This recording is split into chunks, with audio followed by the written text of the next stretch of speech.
जय हिंद। कैसे हुआ नीमन?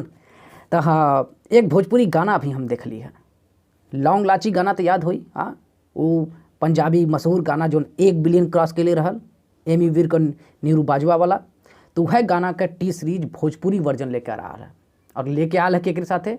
अक्षरा सिंह के साथे। अक्षरा सिंह के मन परफॉर्म भी करत हैं और वह गाना के गौले भी हैं। तो गाना जोन है भाई साहब, वो का बताई हम। यहाँ देखा एक गाना का भोजपुरी अनुवाद जोन कैले हूँ, उनका नाम है अजीत मंडल, ठीक है। संगीत विनय विनायक का, हालांकि ओरिजिनल जो संगीत है गुरमीत सिंह का है, हरमनजीत ओके गाना के लिखले रहना। मन्नत नूर वहाँ गौले रहनी, लेकिन यहाँ अक्षरा सिंह हमार अक्षरा मैडम गौले हैं के। भाई साहब ये गाना जो है हम रिएक्शन वीडियो बनौले हैं, और रिएक्शन वीडियो के जरूर देखला अगर अभी तक ना देख ले हुआ। गाना बढ़िया, भोजपुरी के तरक्की बदे है, विजुअलाइजेशन बढ़िया, पिक्चराइजेशन बढ़िया है, डीओपी कैमरा वर्क सब बढ़िया। लेकिन बात जब गाना का करल जाए ना, तो आत्मा नजारत है मन। देखा लौंग लाची हमारा फेवरेट गाना है, हम भोजपुरिया के पसंद करत है, अक्षरा भी पसंद हैं, भोजपुरिया के बदे हम चैनल ही बनौले है। लेकिन भाई साहब जो सच हो के सच कहा, सुनते ही लग जाला आत्मा गायब है गाना में से, आत्मा नदारत है। जैसे ऑनलाइन से कोनो सामान मंगावा, डिब्बा एकदम सूखर हो, एकदम नीमन हो, हाँ देखता है मज़ा आ जाए, खिलखिला उठा रही भैया। लेकिन जैसे डिब्बा फाड़ा, माल ससुरा खराब निकले, तो मन पूरा खिन्ना जाला ना, गुस्सा जाला ना मन।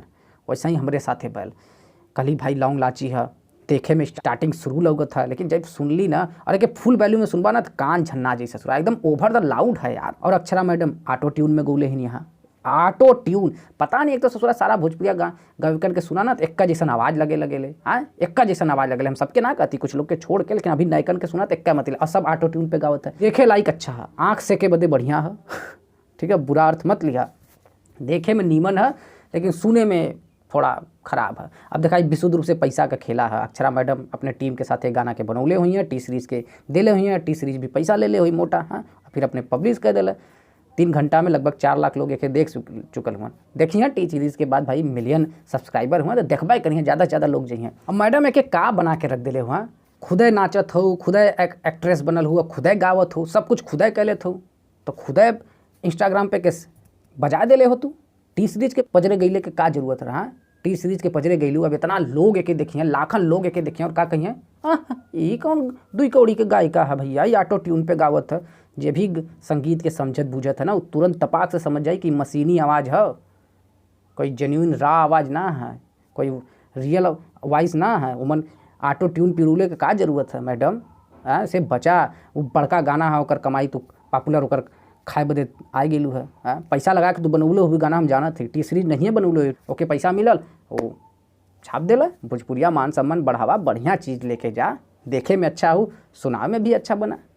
यह गुजारिश है, और का सलाह दे यह कहब कि तो लोगन बड़ आर्टिस्ट बालू भोजपुरी सिनेमा का, तब जब बड़े प्लेटफॉर्म पे जात हो, भोजपुरी का प्रतिनिधित्व करत, तब बढ़िया लेके जा, बढ़िया गाना लेके जा, अपने रॉ आवाज़ में लेके जा, अपने मूल आवाज़ में लेके जा, ये ऑटो ट्यून लेके मत जा, ताकि भोजपुरिया का और मान सम्मान बढ़े, हम लोग का मान सम्मान बढ़े, भोजपुरिया फिल्म के लिए नए नए लोग प्रेरित हों। जे गा लेते है वह नाच लेता है, वह एक्टिंग कर लेता है, जे एक्टर हो जाता है वो फिर गवहीं लगत है।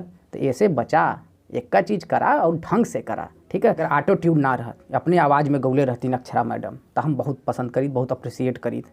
रिएक्शन में बढ़िया लगल है, हम रिएक्शन बनौले देख ला। मशहूर गाना है लौंग लाची का, तो कुछ तो कदर कर ले तू, अपने आवाज़ में गावा, भोजपुरिया समाज प्यार दे, और का नहीं तो बढ़िया गायक लोग के टी सीरीज के चुने के चाहिए। अगर टी सीरीज का ही इनिशियल है तो मिल जाइए। नेक्स्ट वीडियो में अपन ध्यान रखा, राष्ट्र का ध्यान रखा। जय हिंद।